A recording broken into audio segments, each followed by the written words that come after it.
Slim finally admitted that the past several months of stringing me around about the job was nothing more than a reason for him to spend time with me. Slim as in 112?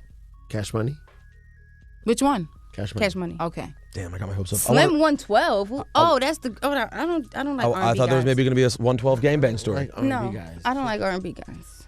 He admitted that he'd been interested in me from day one. We decided to meet up that evening and talk.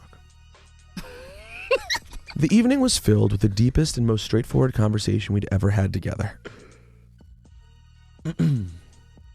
I let him know that if the relationship was going to work out, I wasn't for the games. I wanted us to work towards something serious. Fuck being a baby mama. I needed to be his only woman, possibly his future wife, and I wasn't settling for anything less. Slim agreed. He left me with the sense he was down for the same things. Believing him, I was looking forward to seeing how things would work out between us. Man, I was in for a reality check. Being with Slim wasn't at all what I'd expected. Through sources he never revealed, he stalked me, always knowing exactly where I was and who I was with. The shit was creepy. He never wanted to go out, choosing to stay at home and watch television. Sounds like me. Sounds like me too. He also never gave me money. I mean, not even a single fucking penny. Why was it so hard for him to spend a dime on me? Shit. I was honestly beginning to wonder if he was broke. And to add insult to injury, around the same time I happened to be watching Basketball Wives and saw an episode where Ashley Walker and Rafer Skip Austin were on the show together. Yes, together. Apparently they'd been a couple all along, around the time that he lived in my spot in Harlem, even when he was sending me $5,000 a month. And when I finally had sex with his ass, wow. Just another time where deceit and lies had entered my life. I learned the hard way. That's what happens when you chase athletes and rappers. I was hurt. I can't lie. Not because I wanted to be with him, but because he'd lied to me the entire time.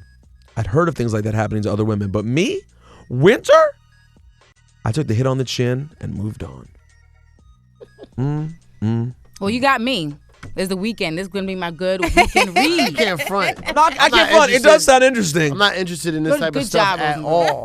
It's sounding- juicy. It is sounding juicy. I don't think it's juicy. I just think And you it's talking- things, you know, when you're betrayed and you think that is one thing and it's not. And for women, this is shit that we go through, whether he's an athlete, whether he's a rapper, whether he works for FedEx. It doesn't matter. These are things that women go through. You have a conversation with a man and he's like, yeah, I'm all for it. You know, let's do this relationship thing. And then, you know, he's a grown man. This man's 50 years old. I'm thinking, you know, he's How ready old were to you at the settle time? down. This was maybe 2 years ago, 2.5, 3 years ago, that's maybe. recent. Okay. This was recent. So for me, it's just like, okay, I was ready to settle down. I didn't look at him like the other rap. I just thought he was so much different because of what you see and, you know, you don't hear anything. And so I was like, you know what? Because initially it was a work thing. I went for a job interview. There was never any, you know, he tried to holler at me, or that was never the case. And for months, I'm interviewing for months. And I'm like, I'm not getting paid. And with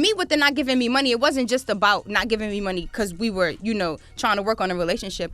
I'm coming to the studio and, you know, I'm learning what y'all got going on. You're being ingratiated to the team. And not, right. Like, and it's just like, I've been doing this for a long time. I don't need to be initiated into this shit. I get it. Y'all dudes is getting a lot of money over here and y'all on top of the top, but I've been there. You know what I'm saying? And I had to let him know I've been in this industry just as long as you have. I might not be as wealthy as you are, but we know a lot of the same people. You know what I'm saying? Like, I could get in the same office as you can get into. I don't feel like I should have to intern for my job. Like, Okay, I should be getting paid every Friday, or at least gas money to get, you know, I lived on South Beach. Yeah. The Hit Factory in South Beach, that's a 30-minute ride. Back You and know, forth. Especially 4 or with 5. bad traffic. Oh. You know with bad But traffic. then I'm getting up at 1 a.m. to come to the studio to, you know, to figure out what's going on and try it again. Every time he called, like with Fab, every time you call someone and that's your assistant, I had to get up and go. If I was sleeping, if I was laying in the bed with somebody, it didn't matter. That's my job. That's when you take on that responsibility, it becomes your lifestyle. So, you know, I was doing everything, and then my homeboy Raheem, who put me in touch with him,